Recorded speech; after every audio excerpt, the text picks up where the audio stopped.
4ஆம் அதிகாரம். பின்னும் நான் சொல்லுகிறது என்னவெனில், சுதந்திரவாளியானவன் எல்லாவற்றிற்கும் எஜமானாயிருந்தும் அவன் சிறு பிள்ளையாயிருக்கும் காலமளவும் அவனுக்கும் அடிமையானவனுக்கும் வித்தியாசமில்லை. தகப்பன் குறித்த காலம் வரைக்கும் அவன் காரியக்காரருக்கும் வீட்டு விசாரணைக்காரருக்கும் கீழ்ப்பட்டிருக்கிறான். அப்படியே நாமும் சிறு பிள்ளைகளாயிருந்த காலத்தில் இவ்வுலகத்தின் வழிபாடுகளுக்கு அடிமைப்பட்டவர்களாயிருந்தோம். நாம் புத்திர சுவிகாரத்தை அடையும்படி நியாய பிரமாணத்திற்கு கீழ்ப்பட்டவர்களை மீட்டுக் கொள்ளத்தக்கதாக காலம் நிறைவேறின போது ஸ்திரீயினிடத்தில் பிறந்தவரும் நியாய பிரமாணத்திற்கு கீழானவருமாகிய தம்முடைய குமாரனை தேவன் அனுப்பினார்.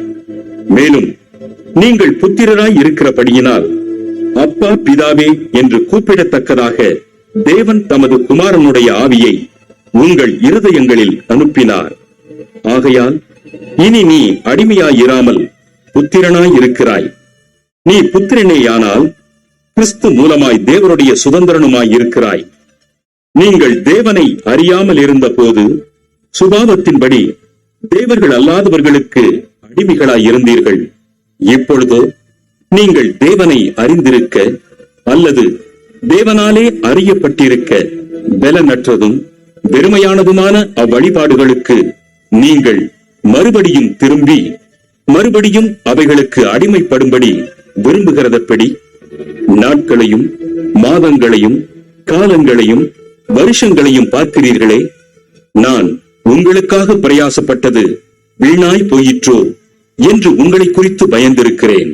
சகோதரரே, என்னை போலாகுங்கள் என்று உங்களை வேண்டிக் கொள்ளுகிறேன். நான் உங்களைப் போலுமானேனே. எனக்கு நீங்கள் அநியாயம் ஒன்றும் செய்யவில்லை.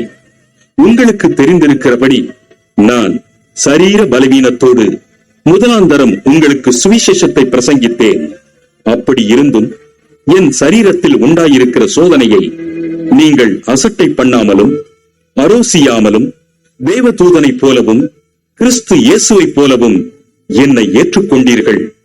அப்பொழுது நீங்கள் கொண்டிருந்த ஆனந்த பாக்கியம் எங்கே? உங்கள் கண்களை பிடுங்கி எனக்கு கொடுக்க கூடுமானால் அப்படியும் செய்திருப்பீர்கள் என்று உங்களுக்கு சாட்சியாய் இருக்கிறேன்.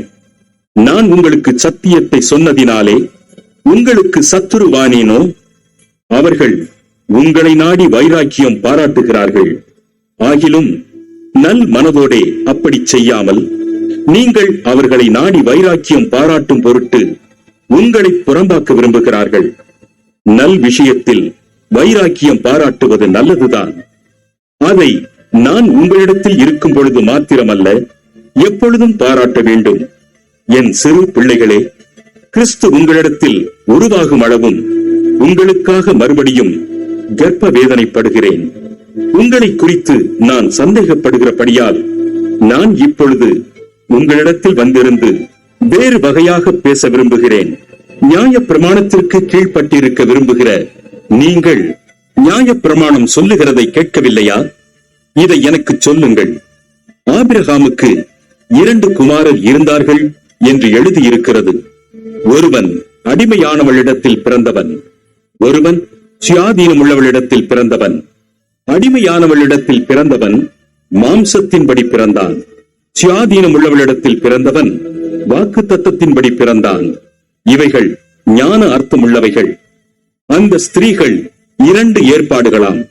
ஒன்று சீனாய் மலையில் உண்டான ஏற்பாடு. அது அடிமைத்தனத்திற்குள்ளாக பிள்ளை பெறுகிறது. அது ஆகார் என்பவள் தானே.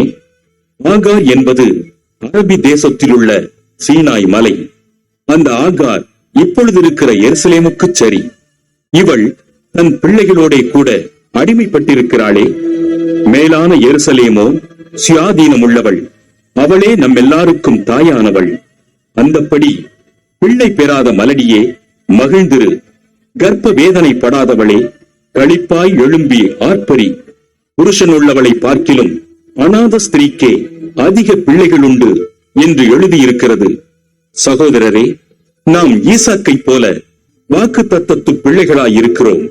ஆகிலும் மாம்சத்தின்படி பிறந்தவன் ஆவியின்படி பிறந்தவனை அப்பொழுது துன்பப்படுத்தினது போல இப்பொழுதும் நடந்து வருகிறது. அதை குறித்து வேதம் என்ன சொல்லுகிறது? அடிமையானவளின் மகன் சுயாதீனம் உள்ளவளுடைய குமாரனோடே சுதந்திரவாளியாய் இருப்பதில்லை.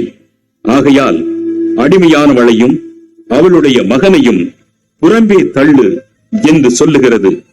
இப்படி இருக்க சகோதரரே, நாம் அடிமையானவளுக்கு பிள்ளைகளாய் இராமல் சுயாதீனம் உள்ளவளுக்கே பிள்ளைகளாய் இருக்கிறோம்.